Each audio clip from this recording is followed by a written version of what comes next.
I'm ABC 13 meteorologist Alita Loresca with your Need to Know weather. And today you need to know we have deemed it a weather alert day. We've got the potential for some severe thunderstorms that could contain some tornadic activity. We'll see that the severe risk will be going up throughout the morning and during the afternoon. The highest threat for any rotating thunderstorms will be mid to late morning during the early part of the afternoon. We've broken down that severe threat today with a timeline. The damaging winds between 10 a.m. to 7 p.m., quarter-size hail around 9 a.m. to 7 p.m., and it does look like any rotation in the thunderstorms could happen as early as 8 a.m. this morning, especially south and west of the Houston area, and then that will continue to increase throughout the morning and during the afternoon. The highest threat for any sort of tornadic outbreak is going to be out toward Louisiana along the northern Gulf Coast, stretching toward Panama City into the panhandle of Florida. For us,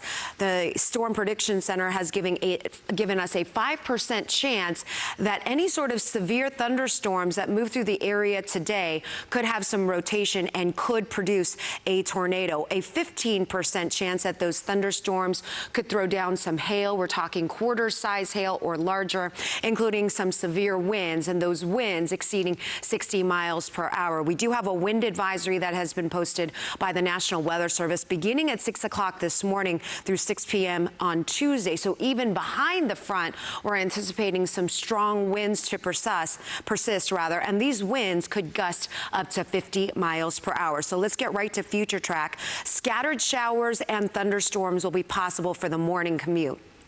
6, 7 a.m. is when we start to see an early sign of that development. And as I mentioned, beginning at 8, 9 a.m., we could see some of these thunderstorms rotate as the ingredients will be favorable for these storms to rotate. Notice these isolated supercells that pop up. We'll have to monitor these very closely for that rotation, and that could intensify closer toward 2, 3 o'clock this afternoon out ahead of that main line. As that main line pushes through, the severe weather threat behind it comes to an end. We're still projecting some very heavy rain and thunderstorms with the squall line pushing through the Houston area between that 4 to 6 p.m. hour. So if you're heading to the National College Football game, the championship game tonight, be prepared for some very messy and damaging weather, some dangerous weather out there across the area. Then we're looking for those thunderstorms to push toward the coastline around 6 to 7 p.m.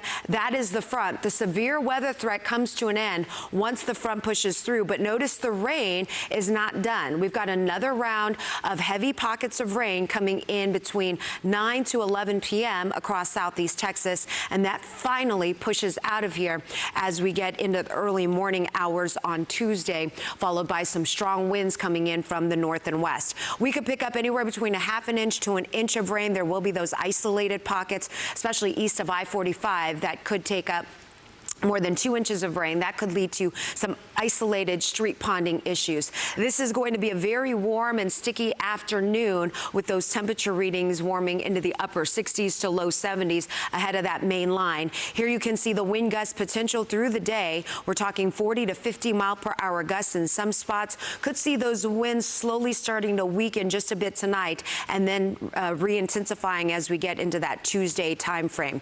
Meanwhile, once that storm system pushes out, we've got a nice dry spell Tuesday and Wednesday. By Friday, we've got another round of some showers, a couple of thunderstorms, so late Thursday night into Friday. Then we look to the weekend, and by the weekend, across the Pacific Northwest, another powerful storm system that will be digging southward. And right now, there is the opportunity for parts of our state to get some frozen precipitation as we get into Martin Luther King holiday. That would be the following Monday. So a lot to monitor for us as we start to see some colder weather move into the area. Again, today, a weather alert day for the potential for some severe weather. There could be the potential for some tornadic activity with these thunderstorms. So stay with us on ABC 13 as we continue to monitor these storms today and, of course, the rest of the weather for the upcoming week.